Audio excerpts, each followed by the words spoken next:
George Will, welcome to the Dispatch podcast. Glad to be with you.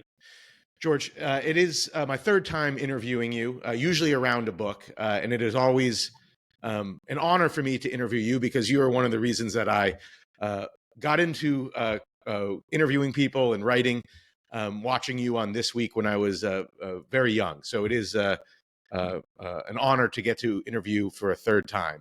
Well, I apologize. I want to begin, I guess, at the news of the week or the news of the day. Yesterday, we're recording this on Friday, a jury in New York found Donald Trump guilty. I wonder what your reaction to the verdict was. First, one of sadness, because it's a tremendous embarrassment for our country. I think this was a flimsy case, a transparently political case. I have, of course, nothing good to say about the former president, but I have a feeling, here's a thought experiment for you. If you took each juror one at a time, put them in a chair in front of you and said, describe the crime for which Mr. Trump has been convicted, I'll bet you'd get 12 different answers and 12 of them wrong. I think almost all campaign finance laws are unconstitutional. They all have to do with regulating the quantity, timing, and content, in some case, of political speech.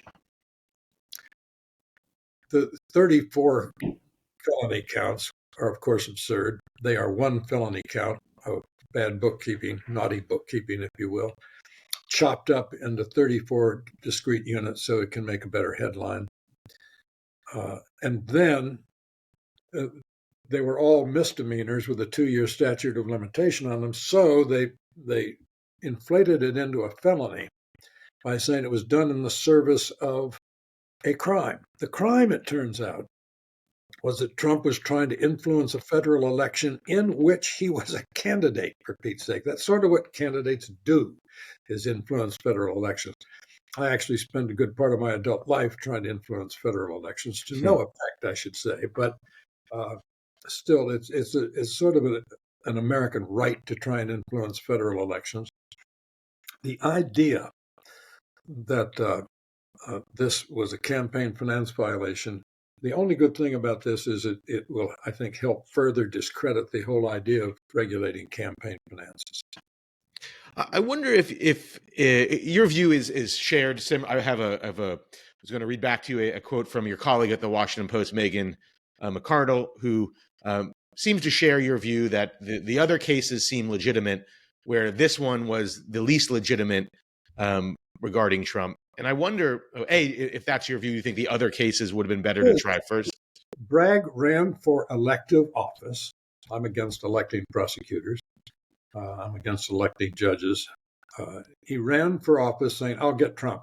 He didn't say for what. And he still, as far as I can tell, is trying to figure out for what. But here we are at a moment when the incumbent president of the United States and his allies divide their time between saying they are all that stand between us and the end of democracy, and on the other hand, trying to put the incumbent president's principal opponent in prison. Now, maybe the cognitive dissonance is all on my part, but I don't think so. I think this is an embarrassment, a national embarrassment of considerable proportions. How much do you think it weakens the case, which I think is quite strong against Trump, that he is, out of the normal and a threat to democracy, when what you're saying here, that you think, in some ways this is out of the normal, that trying a former president for charges that you got elected for seems unusual in American politics? Well, this is true, and I blame Trump in part for Trump's own sufferings, because he has so lowered the tone and the manners of American public life that this now passes for normal. I will never vote for Trump. I don't want him to be president again. But one of the things we've learned from Trump is that it's very difficult to have only one healthy party. When the Republican Party went off the rails, the Democratic Party followed suit very quickly. You have the Democrats now divided between their sympathy for Hamas, their echoing of the campus cancel culture and the wokeness and all that. Both parties are repulsive right now. And because, as I say, you can't have just one healthy party in our country. And how we get back to health for two parties, I do not know. But Mr. Biden says he's going to run for re-election, saying he stands between us and tyranny. I have a much stronger faith in the vitality and durability of American institutions than Mr. Biden does. Mr. Trump, who's supposedly an authoritarian in waiting, campaigned most dramatically and specifically in 2016 and 2020 to build a wall. He can't even build a wall, for Pete's sake, let alone get Mexico to pay for it. How is he going to make all of American institutions buckle under his preferences? Even if he weren't scatterbrained, and even if he weren't suffering, obviously, from ADD, he just doesn't have the means to bend our sturdy institutions. And I'm thinking particularly of the judiciary. It is amazing that Democrats and progressives, who on the one hand are saying we face an existential, God, I hate that word, an existential crisis of democracy in America, but we also should join in their attempt to delegitimize the Supreme Court and inferentially the appellate jury also, the appellate judiciary also. It is the courts that are going to be particularly important in stymieing any that Mr. Trump, if reelected, will try and engage in. Mr. Biden, his campaign after the jury came in yesterday in New York said, well, this is a great victory for the rule of law. That would be more important if Joe Biden had transparently tried to violate constitutional law, ignoring the appropriations clause with $405 billion worth of student loan deferment. And when the Supreme Court said you can't do that, he gave a speech saying, the Supreme Court tried to block me, but I'm doing it anyway.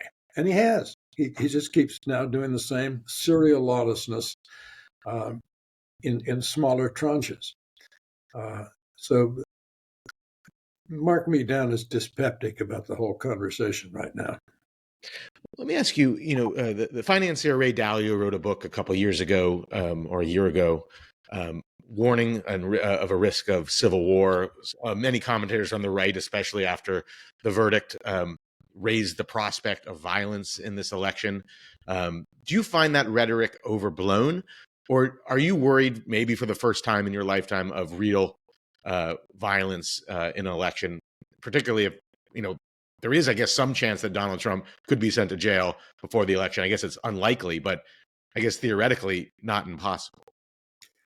Well, first, let me get to that first. The idea that a first-time offender committing the lowest possible felony would go to jail, that would be the final discrediting of this whole enterprise. It will not happen, it seems to me. Yes, I think the rhetoric is overblown. I don't know when these people who talk this way have spent any time with normal Americans these days. Look, there are 333 million of us in this country. A handful of them are stark raving mad. A lot of them showed up at the Capitol on January 6th. There are these internet armies out there, but they're not real armies. Civil war. Look, I live in Washington, across the river from Robert E. Lee's house. The Army of Northern Virginia is what a civil war looks like. Thomas Jackson and those guys. Not these people with horns in their helmets wandering through the Capitol with Confederate flags. We've had an experience with actual civil war in this country, and it's complicated and it takes large figures to bring it off, not this rabble. We are in no danger of civil war, none, zero. A few weeks ago, you made the case in your Washington Post column for not voting for president. You wrote in part, voters' eloquent abstention would say that they will return to the political marketplace when offered something better than a choice between two Edsel's. Does that mean that unlike 2020, when you said you were going to vote for Biden, that this election you will choose not to vote for either candidate? Now, I carefully wrote that as a hypothesis. It's still possible I won't vote. But the point I wanted to make was elections are mechanisms for recording opinions, and not voting is an opinion. Even if you do so only out of sloth, ignorance, and lassitude, it's an opinion that it doesn't matter to you. Go ahead and record that opinion. Or you could record the opinion that you just quoted from me, which is that when the political market is failing to produce acceptable products to choose from, tell them we're going away, and tell them there's maybe 20 million of us out here. It's not a trivial consumer base. We're looking for something better. And maybe one of the parties would respond. Is it fair to say then, I think earlier you said you wouldn't vote for Donald Trump, and since you said you're still not certain you would vote for nobody, that you're still leaning towards Joe Biden? And if so, if that is the case, the issues that you mentioned associated with him, do they pale in comparison to, is it January 6th that stands out, or Trump's intemperance? How do you weigh these two bad options? I'm not leaning toward Biden at this point, Matt. Biden's lawlessness, his use of executive power, which is going to get worse and worse. And to be fair, I mean, most modern presidents have behaved this way. Biden, running as a candidate in 2020, said he wouldn't. He didn't tell the truth. He said, I'm not going to use executive orders. We need consensus in this country. And he has succumbed, as they all do, to the idea of the presidency is just whatever you want to make of it. Woodrow Wilson, the root of all evil in these matters, said a president should be free to be as large as he can be.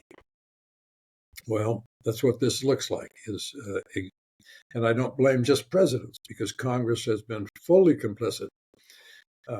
Congress has the executive has usurped our power. Usurped, I mean, the Congress has handed over their powers as though on a silver salver to presidents who scoop them up, who can now do almost anything under some emergency or other. And I think there are 41 emergencies currently in existence, some of them decades old, long since forgotten, but still out there shimmering as emergencies justifying executive action.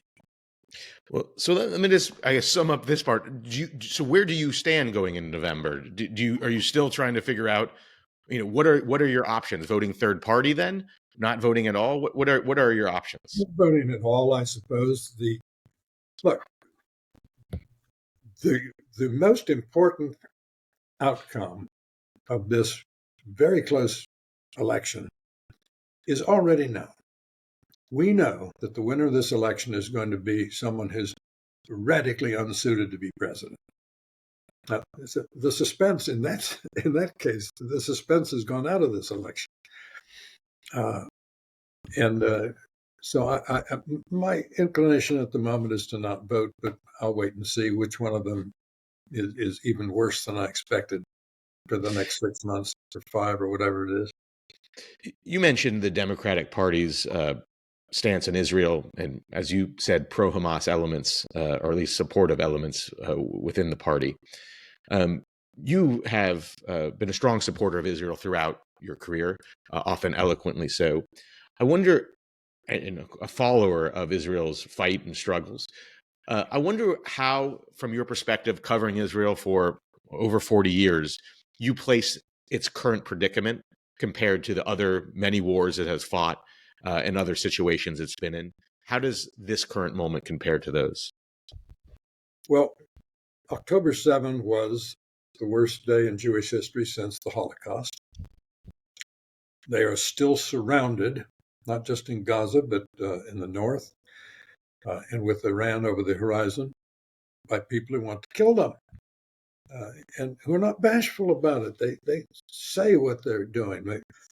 One of the only redeeming feature of real serious totalitarians is they generally say what they mean.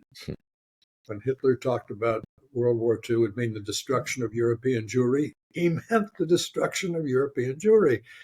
People said, "Oh, gosh, wonder what he meant by that." Sometimes we should take them at their words.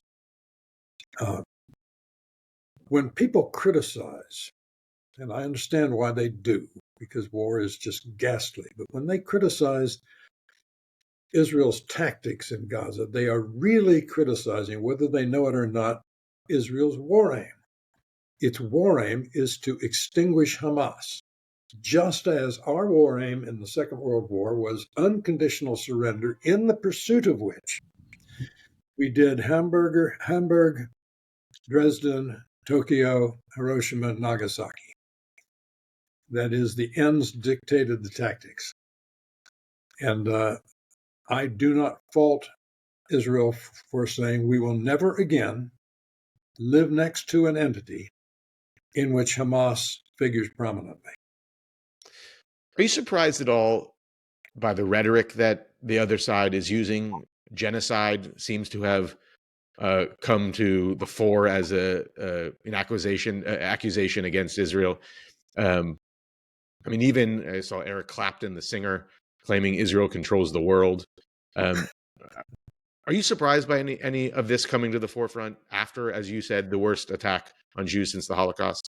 I'm not, because hyperbole is the default rhetorical mode in our era, when people clamoring to get attention and to be noticed in the era of social media, when the only way to be noticed is to be a damn fool. Speaking of Robert De Niro, he stands outside a courthouse and talks about the death of democracy. Robert De Niro, excellent actor, and a damn fool. And that's perfectly normal for all kinds of people. I mean, look, I'm a baseball nut. I would hate to hear many of my the people I admire in baseball, opining on the Middle East. That's not what they're good at. And so, am I surprised by hyperbole? No, it's the lingua franca of our time. I presume that over the years, since your career as correspondent with the rise of Benjamin Netanyahu through politics, that you've met him over the years and probably have interviewed him. How do you think he has handled this moment? Are you happy with his performance, or do you think that he has harmed himself by staying in power so long? I've known BB for 40 years. He's probably been in power for too long. But changing horses in midstream, as they say, in the middle of a war is not easy to do. I don't understand, never bothered to get them to understand I gather, quite serious argument against him regarding the independence of the Israeli judiciary and all the rest. I do know this. Israel's first, second, third, fourth, and fifth most important issues are national security. And he's been pretty good on that. There will be commissions and there will be investigations about the failures of intelligence prior to October 7, and we'll all learn from that. Right now, they're in a war against people who want to butcher Jews worldwide. And he strikes me as the right man to be there at this moment. You mentioned it earlier, and you've written about what's going on college campuses. One of the themes of the recent episodes of the show has been trying to figure out how we got pro-Hamas demonstrators on campus. We had Robbie George on, and Harvey Mansfield, and George Packer, who's written about this, to try to figure that out. How do you think, is this something different in kind, or is this something that university students always produce? Or how? I mean, how can we explain how we have a generation of campus activists who are not only maybe effectively pro-Hamas, but sometimes very loudly pro-Hamas? Now, Hamas. this is different. This isn't 1968 when you had the United States fighting a ground war of attrition on the mainland of Asia with the conscript army for ill-defined purposes. At that point, we had teach-ins. Interesting. Teach-ins on campuses where people got together and talked. Now we have people chanting, kind of neo-Nurembergian manners out there in these mindless chants. Palestine free from the river to the sea. Someone early on in this episode had the inspired idea of going out and asking some of these demonstrators, what river? What sea? And of course, they said the Nile, the Euphrates. I don't think anyone said the Mississippi, but they were pretty confused about the geography of the place. What sea? The Arabian Sea, Atlantic Ocean. I mean, there's a childishness about this that is obscured by the viciousness of the rhetoric. This is different. And I think it owes something to the fact that, A, we have a lot of people in college who have no business being there. They're only there for defensive reasons. That is, they need to go to college to get a credential, and they're sullen and they're bored. And we know from all kinds of social science surveys that they're not studying as hard, reading as much, writing as much as they used to be. They got a lot of time on their hands in which to leaven their boredom with political activities. Furthermore, they are taught that the world is binary. There are oppressors and the oppressed, and that all the great and the good are on the side of the oppressed, and Jews are oppressing Palestinians. So it's a fairly short, simple bit of logic to get to what you hear chanted on these college campuses. I guess my question to you is how does, I mean, that seems like a real risk that you have these students going from the campus to elite campuses to elite institutions in American life, and changing those institutions. And I'm here in DC, George, and I've seen the ideological education even at the elite preschools in DC, starting at 3 and 4 years old. It seems like a steady stream up into college to get what we have today, pro Hamas demonstrators. How does that change? How do you change this system, which right now seems to be controlled by people that have this worldview? Yes, and the problem is that the common academic culture, spread like honey on toast across this country, is the same at the Harvard Graduate School or kindergarten in Flagstaff, Arizona. It's all the same. The ungodly expensive K through 3 school that one of my children went to, has a DEI officer. Age 7 and 8 and 9, a DEI officer. We have larded up the academic institutions of the country from K through graduate school with people who are parasitic off the actual scholarly enterprise. They're not teachers. They don't do research. They exist to massage the students, to make sure they're happy and contented and not distressed about anything, and also to make sure that they purge them of false consciousness. Is the only solution, or what do you make of the solution that Bill Buckley proposed many years ago in God and Man at Yale, where trustees have to get involved and figure out what's going on, whether it's the college campus or in some cases preschool trustees of these elite schools? So the problem is, first of all, trustees are often big donors. And at the really elite schools, they don't need the big donors anymore. I mean, someone has described Harvard as a hedge fund with a library. It's got an endowment of what is it, 54 billion now. I mean, the richest alum of Harvard can't threaten Harvard. I was a trustee of Princeton for 4 years. Princeton board was, to say no more, it was too large. It was about 38, I think. And it was not a threat to the administration. So I don't think you can look to that.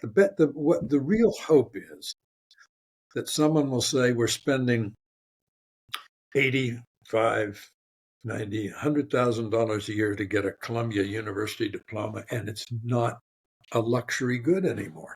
Mhm. It's it's a punchline. I mean, the leakage of prestige from the formerly prestigious institutions such as Harvard and Columbia is very much in the national interest.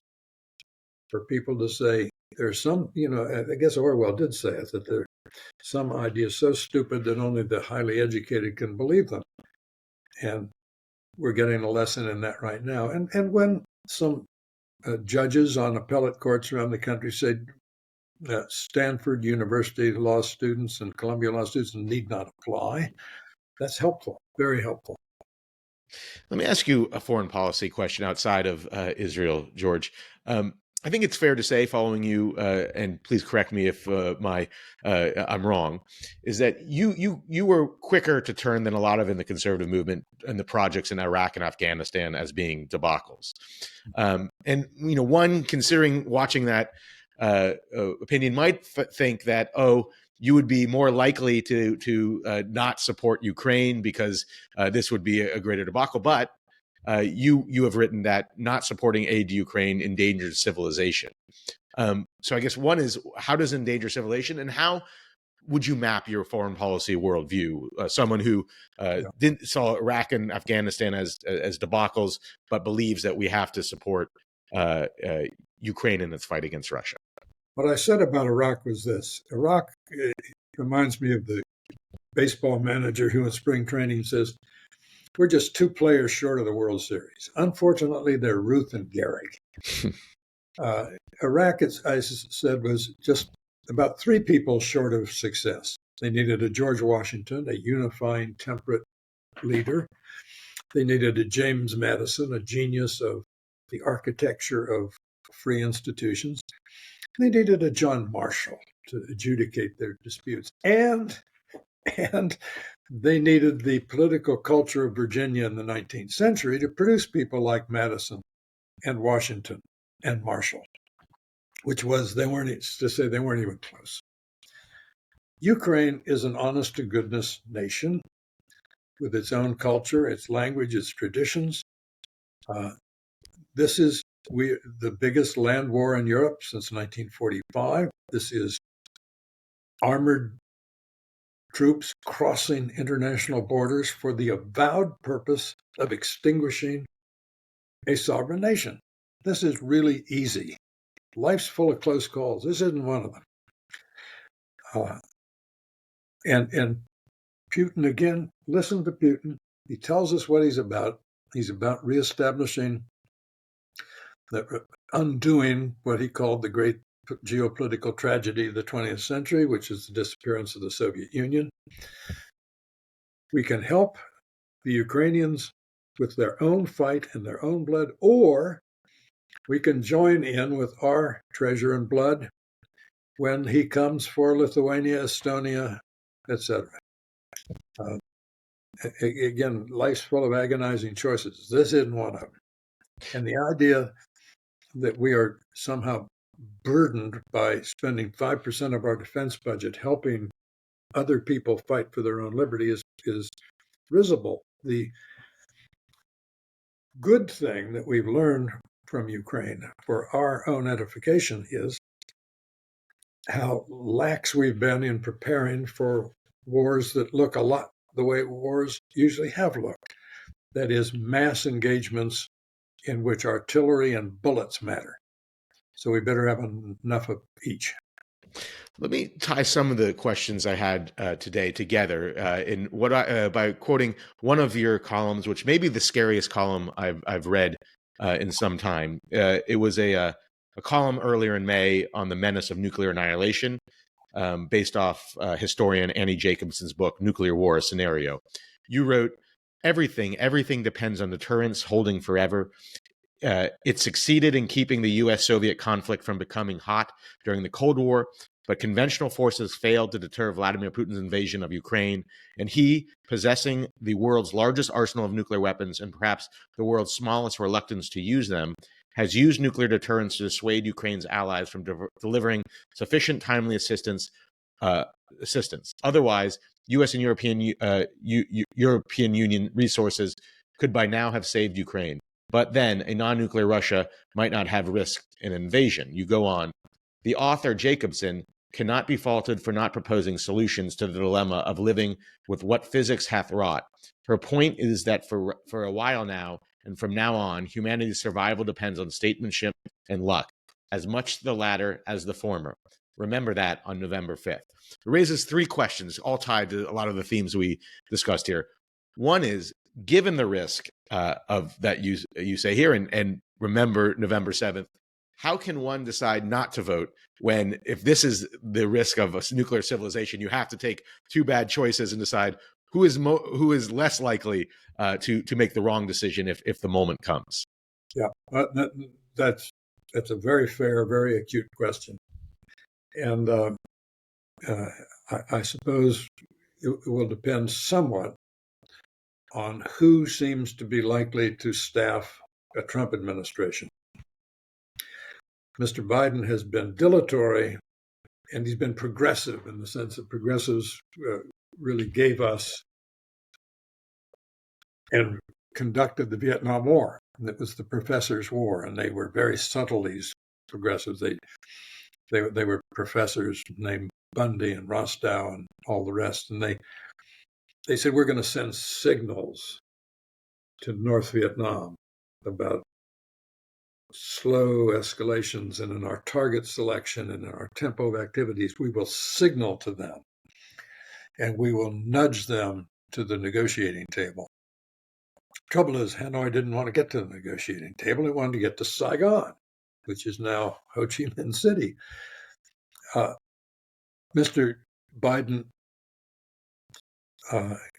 Teddy Roosevelt once said of William Howard Taft, he means well feebly. And Biden means well feebly in Ukraine, because now just today or yesterday, he said, okay, there will be now occasions in which that Ukraine can use its weapons that it gets from the West to strike targets in Russia, which seems to me, again, way overdue, but better late than never.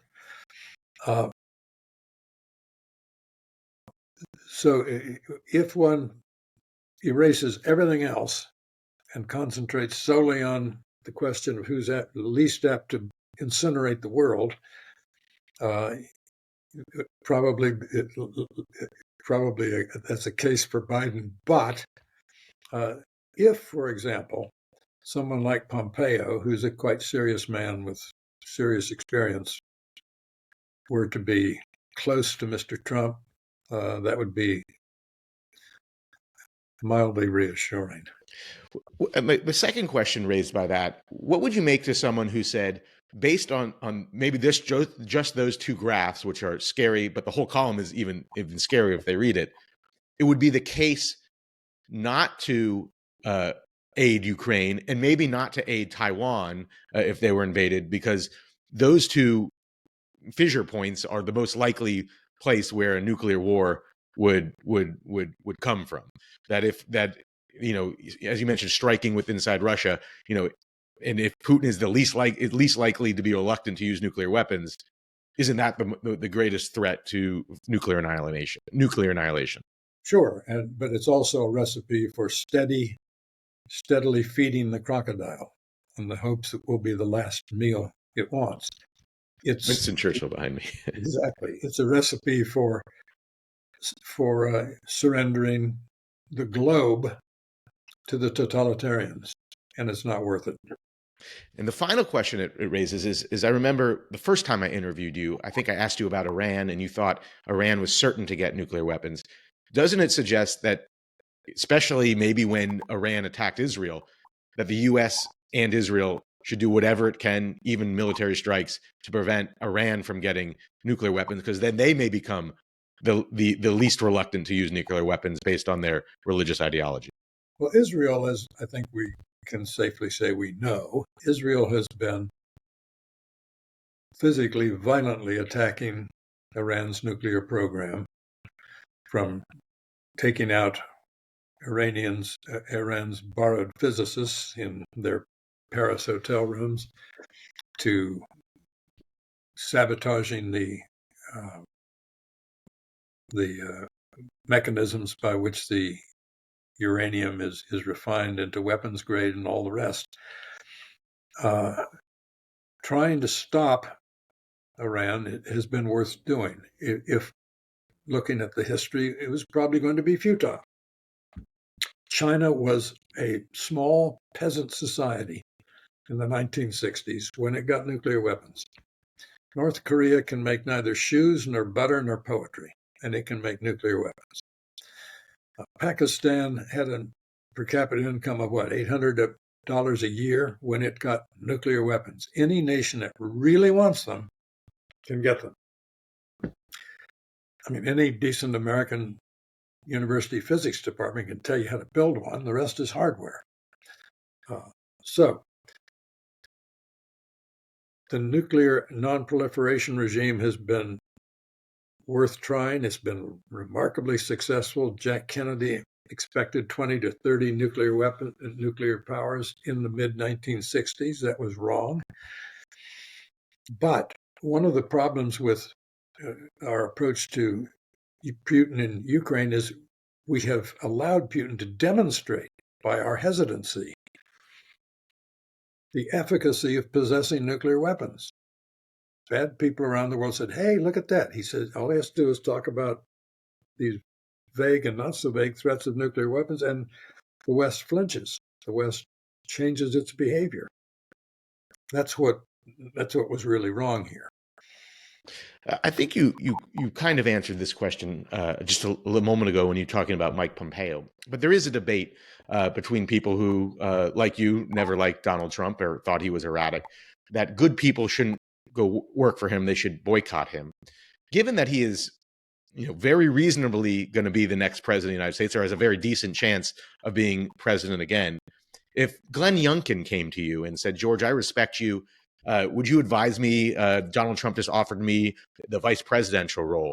Or Mike Pompeo came to you and said, Donald Trump offered me to take over the Defense Department. Would you advise these figures to take a job with Donald Trump? Yes, I would. We need as much experience and intelligence in the government as possible. Look at noon, January 20th, 2025. This enormous blob of a government is going to be handed over to someone, and we better have as much talent as possible in its ranks. So definitely, if by hook or by crook or by accident, Trump winds up attracting good people, please tell them to go to work. Let me close with this question, George.